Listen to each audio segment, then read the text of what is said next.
Pemirsa, apa yang sebenarnya terjadi sehingga belakangan hujan kerap turun dengan intensitas tinggi dan menyebabkan banjir? Sudah bergabung bersama kami dari luar studio Kepala BMKG Dwi Korita Karnawati. Selamat siang Ibu.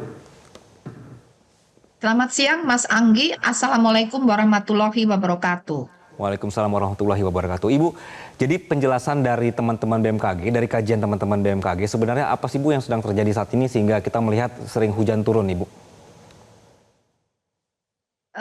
Yang terjadi adalah sesuai yang kami prediksi dan kami sampaikan ke masyarakat pada bulan Oktober yang lalu.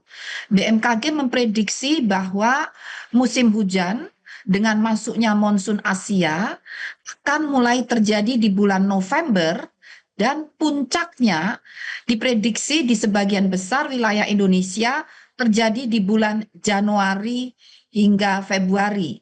Sehingga yang terjadi saat ini adalah masuknya monsun Asia yang semakin menguat di fase puncak musim hujan ini dan diperkuat dengan sesuai hasil prediksi adanya La Nina lemah yang dimulai juga dari November, diprediksi keduanya akan berakhir di sekitar akhir Maret atau awal April. Kemudian diperkuat dengan munculnya Madden-Julian Oscillation, yaitu pergerakan awan-awan hujan dari arah Samudra Hindia di sepanjang Katulistiwa yang saat ini memasuki wilayah Indonesia. Dan itu juga makin meningkatkan laju pertumbuhan awan-awan, diperkuat lagi dengan sesuai prediksi sebelumnya adalah munculnya masuknya seruak udara dingin dari pegunungan atau dataran tinggi Siberia yang juga memacu pertumbuhan awan hujan serta terjadinya gelombang ekuator yaitu gelombang Kelvin dan Rossby.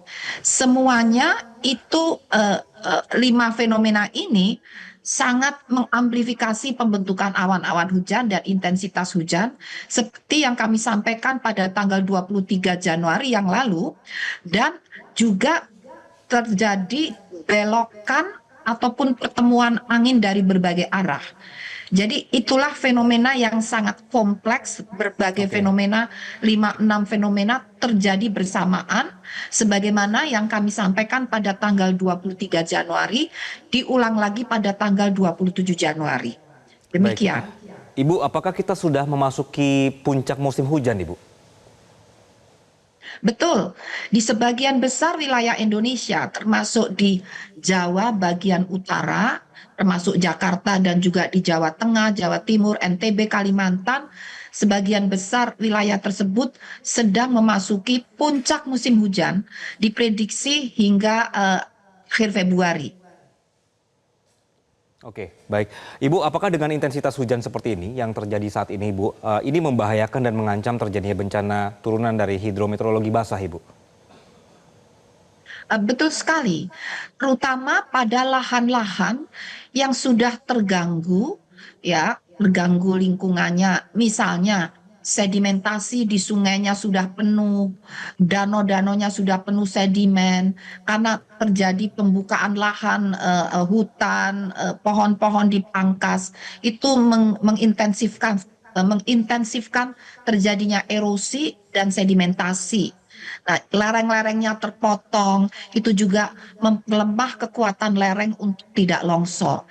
Apalagi yang sudah rentan tadi, yang lahan sudah mulai terganggu, terguyur oleh hujan yang lebat, bahkan ekstrim. Maka hal itu sangat mudah terjadi bencana longsor ataupun banjir bandang. Demikian. Oke, baik. Ibu, apakah dari pemerintah melihat kondisi saat ini, kita melihat ada beberapa daerah juga yang terimbas, Ibu, ya, dari cuaca ekstrim ini. Apakah ada opsi untuk modifikasi cuaca, Ibu? Beberapa pemerintah daerah sudah mengajukan opsi modifikasi cuaca dan itu sudah dilakukan di beberapa provinsi antara lain Jawa Tengah, Jawa Timur, Jawa Barat dulu pernah juga, DKI juga pernah, kemudian di Lampung juga, di Kalimantan Selatan itu nampaknya juga sedang dilakukan. Demikian. Oke, baik. Jadi kondisi ini akan berlangsung sampai Maret, begitu ya Bu ya? Prediksi kami musim hujan ini berakhir akhir Maret atau April. Jadi antara Maret April. Kewaspadaan masih terus harus dijaga. Demikian. Oke, baik. Ibu, dengan kondisi beberapa daerah juga sudah mulai banjir, daerah mana saja yang kemudian harus diwaspadai, Bu? Untuk saat ini ya, jadi ini kan dari waktu ke waktu tuh potensi bahaya tuh bergeser-geser. Iya. Tergantung dari tingkat kerentanan lahan untuk banjir dan longsor dan tergantung dari pergeseran awan tadi. Nah, untuk saat ini paling tidak hari ini hingga sepekan ke depan itu di Jawa Tengah, Jawa Timur, Bali, Nusa Tenggara Barat, Nusa Tenggara Timur, dan sebagian besar Kalimantan dan Sulawesi. Ini paling Oke. tidak 3 hari sampai seminggu ke depan. Namun nanti selalu berpindah. Sehingga saya mohon masyarakat dan pihak terkait untuk terus memonitor perkembangan informasi cuaca dan peringatan dini ini melalui berbagai kanal BMKG, antara lain di website BMKG dan aplikasi mobile phone BMKG, karena di situ akan diketahui pergeseran atau perkembangan cuaca dan ancamannya selama 6 hari ke depan. Oke. Setiap 3 jam ada informasi itu untuk level desa. Desa mana sampai kabupaten, jadi desa, kecamatan, kabupaten, kota, dan provinsi. Ada semua di situ karena dinamis ya. Jadi kalau saya omongkan sekarang, mungkin 3 hari lagi sudah beda karena cuacanya juga sudah bergeser. Makanya update real time itu ada di aplikasi mobile phone info BMKG tadi dan di laman BMKG. Saya persilakan. Poinnya hampir merata di sebagian besar wilayah Indonesia secara umum masih berpotensi untuk mengalami hujan dengan intensitas sedang hingga lebat, bahkan sangat lebat atau ekstrim. Demikian. Baik, Kepala BMKG Dwi Korita Karnawati, terima kasih atas penjelasannya di Metro Siang, Ibu. Jelajahi cara baru mendapatkan informasi. Download Metro TV Extend sekarang.